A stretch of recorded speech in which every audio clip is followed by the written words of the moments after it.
Okay, phase 2 begins now. And we're in verse 13. Look at the land of the Chaldeans, a people who no longer exist. Assyria, destined for its desert creatures. They set up the siege towers and stripped its palaces. They made it a ruin.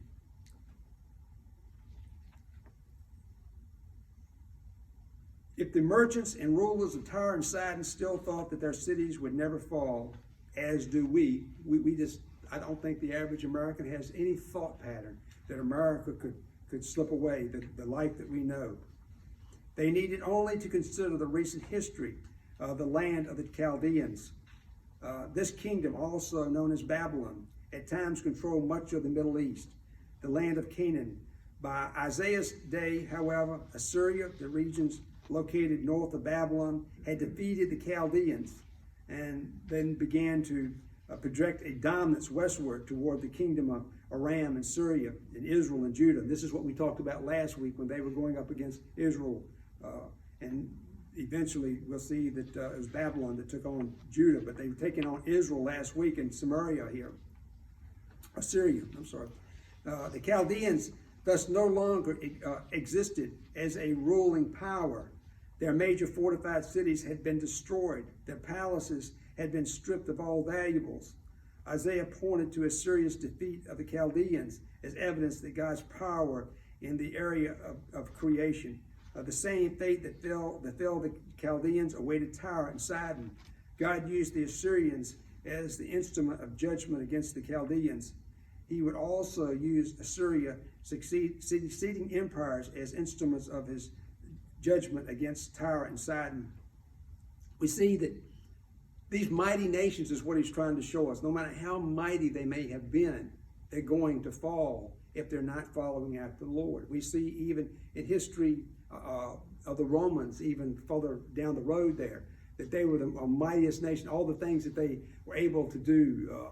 If you go over to even Israel, you see that the accomplishments that the Romans were able to do, their great engineering feats that they were able to accomplish, but all that they were able to do, they never turned to God. They put their trust and faith in him, and therefore he brought judgment to them. God will judge all the nations that turn against him. In verse 14, wail or cry, lament, ships of Tarsus, because your fortress is destroyed. The fortress city of Tyre was destroyed. The ships of Tarshish would no longer have a safe harbor available to them on the eastern end of the Mediterranean Sea. Thus, their shipping trade would have to come to an end. There was nowhere for them to go. They couldn't get the products that they needed to sell. Powerful and wicked nations may dominate the world scene for a time, but the Lord ultimately uses all of them to advance his holy purposes for creation. God is ultimately in control, providentially directing kingdoms and nations according to his plan. God is at work in the world even when we cannot fully grasp what he is doing. God has an ultimate plan, and I truly believe that we're living in the last days. I really believe that. I believe God could come back at any moment, and we need to be ready, that when he comes back, we'll be ready to hear that cry. Or the trumpet sound, and we'll be caught up with him, and then there will be beginning the time of the tribulation, which will be the beginning of the 7 years there, and this will be the time that he'll be really ministering to the Jewish nation and no longer with the Gentile nation. So this is our time to be brought to the Lord, and we need to make sure that we're sharing with our friends and loved ones about who Jesus is and what he's done for us. In verse 15, on that day Tyre will be forgotten. For 70 years, the lifespan of one king. At the end of the 70 years, what the song says about the prostitute will happen to Tyre. The words of that day refer to the time of Tyre's downfall by the Lord's decree. From the prophet's standpoint, the day would come as some unexpected time in the future. Isaiah was not referring to a specific calendar date, but rather was declaring the divine certainty of Tyre's coming judgment. Evidence that God's judgment had occurred would come in the form of Tyre being forgotten for 70 years. The lifespan of one king, the once proud, wealthy, influential city, would become little more than a dim memory in the history of history books. Isaiah further prophesied that one day Tyre would be restored. The prophecy likely that Tyre's renewal to what the song says about the prostitute. He likely assumed that the original audience knew well of this song. In any case, the prophet clarified his intent by saying and repeating it in the next verse here that we see.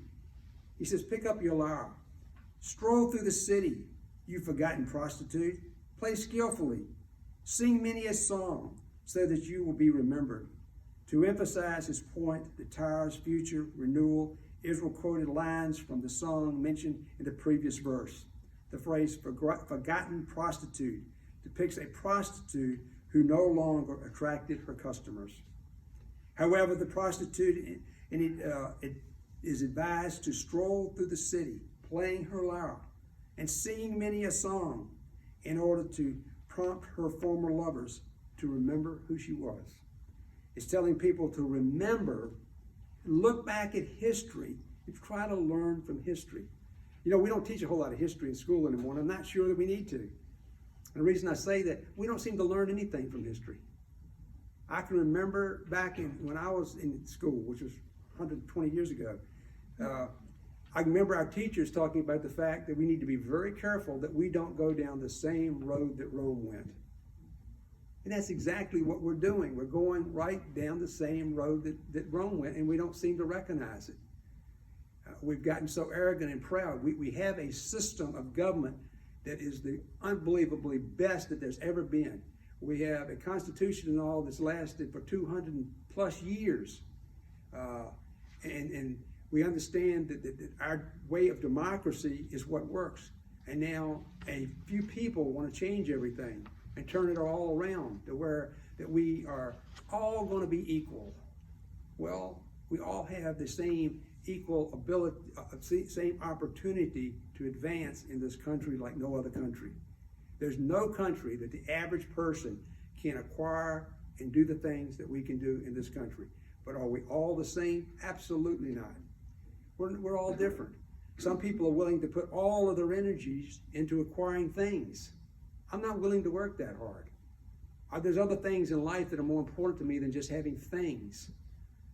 But we have the opportunity in this country to achieve what you want to. The greatest opportunity we have in this country is to be able to worship the way we choose and give allegiance to God himself.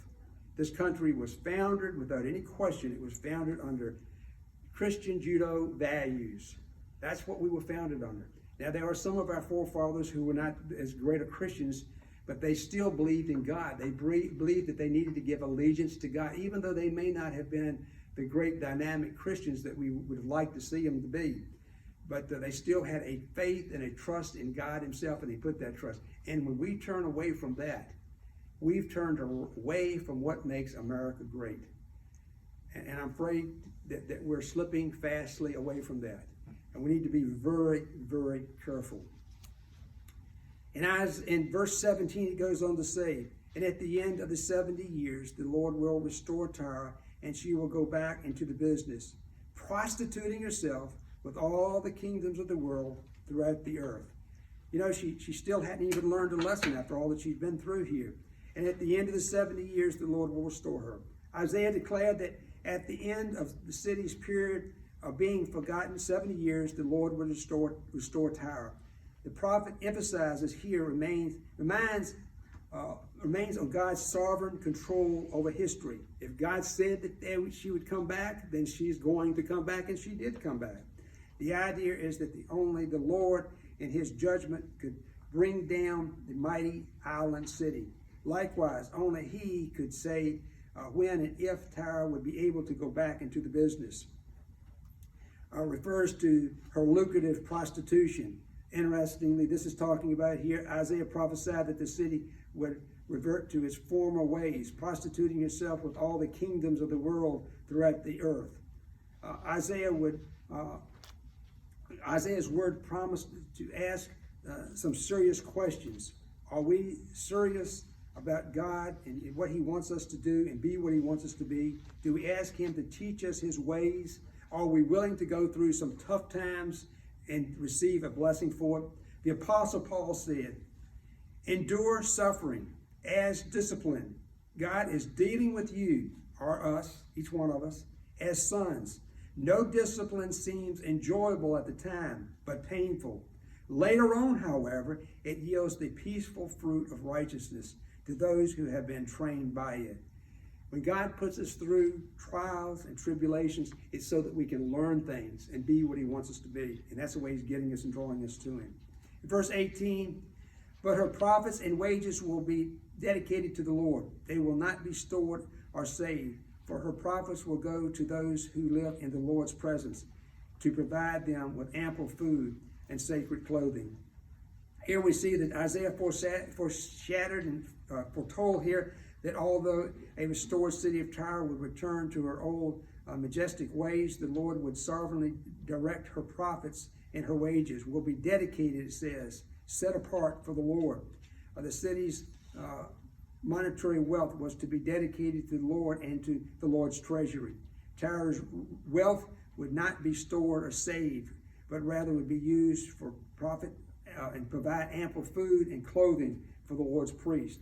Perhaps this is found partial fulfillment in Tyre and Sidon participated in the rebuilding of the temple. They were the one, they gave money to the Jewish people when they had been taken captive by the Babylons and they came back into Jerusalem. They gave money to help rebuild the temple there. So this could be an answer to part of that prophecy. Scripture affirms that God controls the rise and the fall of the nations, all of them, powerful and small, large or whatever size. Father, as he always acts justly, holding sinful people and rulers and nations accountable. The good news is that Jesus Christ, God has graciously provided sinners the way to be forgiven and restored to a new life of obedience and hope. May we as believers align ourselves with the sovereign purpose to take the gospel to the nations. We as a nation and as individuals owe so much to God. There's never been another nation as blessed as this nation is. Just look at our resources. Look at the diversity of people that we have in our country. Look at all that God has done for us. There has never been a nation any more blessed than America. One day we will all be at home in heaven with God, living as he wants us to live. But for now, we need to seek his will and seek what he wants us to do and be the people he wants us to be. Just a footnote, the lesson never tells us what happened to Tyre, how it got destroyed. But it got destroyed by Alexander the Great. And you might want to do a little research when you get home and see how that he came in and conquered. That was unusual conquering that he did and what he had to do to build a land road from the mainland out to the island, which was an impossible task. Couldn't be done. The people of Tyre were laughing and making fun at him. He will never be able to do this. Is impossible. He did it. He brought his siege warfare into there, and they would have bombarded the city with his catapults and destroyed the whole city, and he was able to capture it. God can do what he wants to do. He is in power. Any comments or questions? Yes.